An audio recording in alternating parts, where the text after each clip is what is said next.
prazer oferecer o café, toda a equipe. Acho que a última vez que eu estive aqui foi em 2012, se não me engano, estou ali do lado, como o meu regime de trabalho de servidão, é muito difícil sair da universidade, o volume de atividades que nós acabamos desenvolvendo ao longo do tempo. Mas eu lembro ali naquela palestra de 2012, numa outra conjuntura, eu acabei falando coisas que normalmente eu só falo em sala de aula e geralmente não escrevo. E depois eu fiquei surpreso quando eu fui de falar do volume com as coisas que eu tinha dito. Olhando retrospectivamente, foi uma certa vantagem, porque eu apontava ali um olhar relativamente crítico ao que alguns estavam imaginando como não é uma consolidação de certo ciclo de desenvolvimento para o qual eu entendia haver problemas os mais diversos. Mas enfim, eu não quero matar o que eu falei em 2012, né? Fui convidado aqui para discutir um pouco o que está acontecendo no comércio internacional, nesse contexto, os atores vai ser o centro da fala do Robson, então eu vou tocar um pouco nisso, mas não vou centrar a discussão nesse tópico, vou colocá-lo num contexto mais geral. Mas também antes, o Martim um pouco roubou minha fala, eu vim caminhando para cá pensando o que eu ia falar, e eu não posso vir na FEE sem lembrar que os vínculos aqui, fui estagiário na FEE, fui quase funcionário na FEE, acabei sendo aprovado no concurso aqui ao mesmo tempo na URGS, optei para ir para a URGS, tenho amigos, colegas de muito tempo, né, um convívio muito especial com a tradição de pesquisa aqui da casa e procuro, sempre que possível, colaborar. E acho que o fato de não ter vindo para a FEE não me deixou distante, também me permite conviver com esses colegas técnicos de carreira, alguns já não estão mais aqui, e também isso me permitiu, me deu a possibilidade de conviver com outros colegas que hoje fazem parte desse processo de renovação da Fundação, uma renovação que se revela muito oportuna nesse momento de crise, porque se nós não preservarmos a instituição com a capacidade de pensar para além do balanço das finanças públicas no curto prazo, aí sim que as possibilidades de futuro vão se encurtando cada vez mais. Esse foi o papel histórico da FEE, esse segue sendo, e eu acho que publicações como essa que está sendo lançada hoje, mostram essa capacidade da instituição se renovar e estar aberta a pensar questões das transformações da ordem global e os impactos sobre o Rio Grande do Sul. Insisto, isso é a FEE desde que ela nasceu, então que bom que nós podemos manter essa instituição. Eu sempre sou meio anárquico aqui nas apresentações, eu organizo a minha cola, tenho algumas coisas na cabeça e vou indo e vou voltando. Um pouco que eu pensei como essa estrutura básica, não quero falar só de comércio, é difícil para mim falar de comércio, estrito senso, sem olhar isso no contexto do que está acontecendo com a economia global e sem perceber que de 2008 para cá, 2007, 2008 para cá, nós vivemos num outro contexto, muito rapidamente, a economia cresce menos do que vinha crescendo antes. A instabilidade é maior do que antes, sobre quaisquer formas de mensurar essa instabilidade ou essa volatilidade. Algumas relações estruturais se alteraram, por exemplo, para cada ponto percentual de crescimento da economia mundial hoje, geram-se menos emprego do que antes da crise. Para cada ponto percentual de crescimento da renda hoje, gera-se menos comércio internacional. Então essas elasticidades se alteraram estruturalmente. Então, alguns dos dados estão aqui, outros eu vou mencionando e vendo, isso que o Martim comentou, o fato das pesquisas que eu faço com os meus colegas, é que o ato de preparar a aula e ler essas coisas vai produzindo mais gente. Então, há essa situação de um período longo, na minha cabeça já são quase 9 anos, porque a crise começa lá em 2007, no verão do hemisfério norte de 2007, se aprofunda em setembro de 2008, se torna mais evidente com a falência do Lehman Brothers, e de lá para cá veio com seus mais diversos soluços, e parte dos dilemas que nós estamos enfrentando aqui hoje, pensando em economia mundial, envolvem a crise, as respostas à crise, os desdobramentos das respostas à crise. Então, um pouco esse é o contexto do que eu estou chamando, que eu quero pontuar como a crise, a grande recessão, e essa ideia de que talvez nós tenhamos entrado, isso é um é um termo que surge aí de uma palestra do Lawrence Summers, né, um pouco nessa discussão se o menor crescimento recente nas economias maduras, ele está pensando nos Estados Unidos, mas não somente, era um problema conjuntural ou estrutural. Né? Alguns apontaram como problema conjuntural, portanto, né, políticas mais robustas, particularmente políticas fiscais mais robustas, poderiam dar conta de retomar o crescimento, e o Lawrence Summers vai para uma outra linha dizendo que há forças estruturais, demográficas, tecnológicas, que estão empurrando o mundo para uma era longa de baixo crescimento. Então, isso é parte da discussão. Outra parte envolve, né, aquilo que muitos de vocês certamente acompanham, que não é uma coisa nova, né? É uma coisa que eu noto muito claramente desde o começo dos anos 2000, né? Que é o seguinte, é uma crítica crescente, é uma crítica que começa a vir desde dentro de órgãos multilaterais, desde dentro do mainstream da economia. Eu vou trazer alguns exemplos nesse sentido, de que o processo de globalização, particularmente na sua dimensão financeira, não entregou aquilo que o Candecis, aquilo que o Stanley Fischer, que os acadêmicos, que os policymakers vislumbraram e prometeram no final dos anos 80, no começo dos anos 90.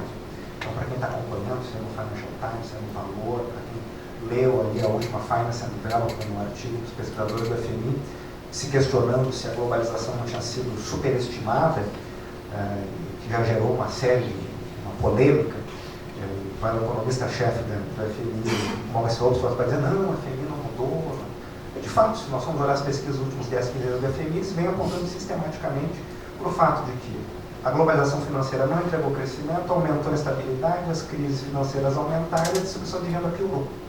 Então é isso, é a síntese de várias pesquisas. Aquele artigo vai lá e faz uma pequena resenha que causou um certo alvoroço, e a literatura sobre o tema vem aumentando. Né? E eu achei interessante trazer esses aspectos, porque é difícil falar de comércio no contexto do crescimento mundial diminuiu, que as elasticidades de comércio internacional diminuíram. Eu acho que parte da explicação, imagino que o Robson vai tratar disso, para esses acordos, envolve também, né, essa preocupação de sair da crise exportando, como é que eu melhoro o acesso a mercados num ambiente que é um crescimento menor e o volume de comércio é menor, e há uma pressão de deflação de preços. Né? Então, vamos começar a olhar para preços, nós vamos enxergar tanto commodities quanto produtos industrializados no comércio internacional, a tendência é mais deflacionária. E aí, considerações finais, vou trazer alguma coisa sobre o Brasil. A vontade é de falar só sobre o Brasil, mas ao mesmo tempo a vontade é de não falar sobre o Brasil. Então, estou no meio desse dilema, como todo mundo, mas nós temos que falar, e qualquer coisa que se diga pode eventualmente... bom, é preliminar, né? No meio que nós estamos vivendo. Então, vou tentar falar alguma coisa, não poderia escapar de falar. Então, qual é o quadro geral? É isso que está aí, né? São as ideias principais. Estamos vivendo nesse período pós-crise, não é exatamente o termo, mas eu fui usar a ideia da grande recessão. A economia mundial está crescendo menos, no primeiro momento os emergentes até se saíram um pouquinho melhor, depois há uma desaceleração, a desaceleração da China é um fato importante, né? Tem uma conexão forte com o desacelerar mais geral dos emergentes, porque a expansão chinesa foi intensiva em investimentos, os investimentos chineses implicaram em aumento de demanda por recursos naturais, isso ajudou a puxar os preços para cima, esses preços foram vitaminados pela financiarização do mercado de commodities. Então, esses elementos que atuaram, né, e se potencializaram no ciclo de alta, agora estão todos se potencializando no movimento de baixa, e não é à toa que as regiões produtoras e fornecedoras de recursos naturais estão sentindo esse impacto de forma muito forte, a América do Sul em especial, mas também outras regiões. Né? Então, essa desaceleração nós todos conhecemos, mas isso implica também que o crescimento nas variáveis, pega investimento, pega consumo, pega as variáveis macroeconômicas que estavam mais estáveis nos anos 90, nos anos 2000, particularmente nas economias maduras, o que vai levar o Ben Bernanke a cunhar aquela expressão da grande moderação, né? Quando ele fala em grande moderação, porque ele está olhando os dados e está vendo, comparando os anos 60, os anos 70, os anos 80, os anos 90, não é uma menor volatilidade das principais variáveis macroeconômicas na economia estadunidense em particular. Agora, nós vamos chegar a crescimento menor, mais volátil, investimentos crescendo menos, mais volátil, assim sucessivamente. Então, isso é parte do problema. que é mais grave na América Latina, particularmente na América do Sul. Né? Quem se debruçar sobre a literatura de ciclos, que voltou à moda, né?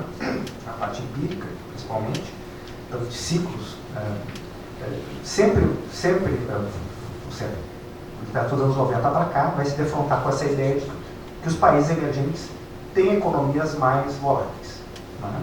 Dentre os países emergentes, a América Latina se destaca negativamente como sendo economias muito mais voláteis. Em geral, essa volatilidade é explicada pelos choques de termos de intercâmbio e pelos choques financeiros. Né? Então, isso aparece na literatura sobre ciclo de negócio, aparece na literatura sobre sistema de metas de inflação, particularmente nos anos 90. Por que é tão difícil implementar metas de inflação em economias emergentes? Porque elas são mais voláteis. Por que elas são mais voláteis? Segue essa discussão.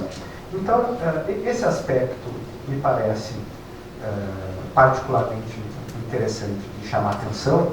No caso da América Latina, e vou recorrer de novo a estudos do FMI, porque essa maior volatilidade e essa dependência dos ciclos de commodities que se reafirma aqui, elas afetam diretamente a formação bruta de capital, os investimentos.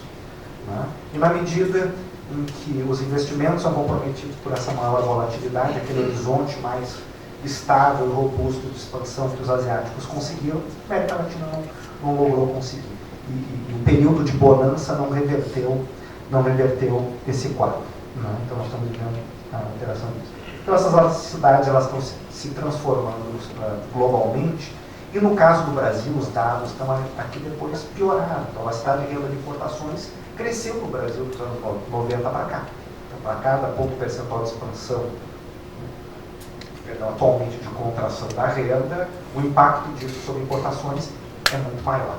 E por outro lado, cada ponto percentual de expansão da renda mundial, as exportações brasileiras crescem menos. Então quem tem lá modelos a la Tillon na cabeça, limites do crescimento pelo lado da demanda, pelo lado do balanço de pagamentos, o potencial de crescimento da economia brasileira restringido pelo balanço de pagamentos diminuiu muito ao longo desses últimos anos. Né?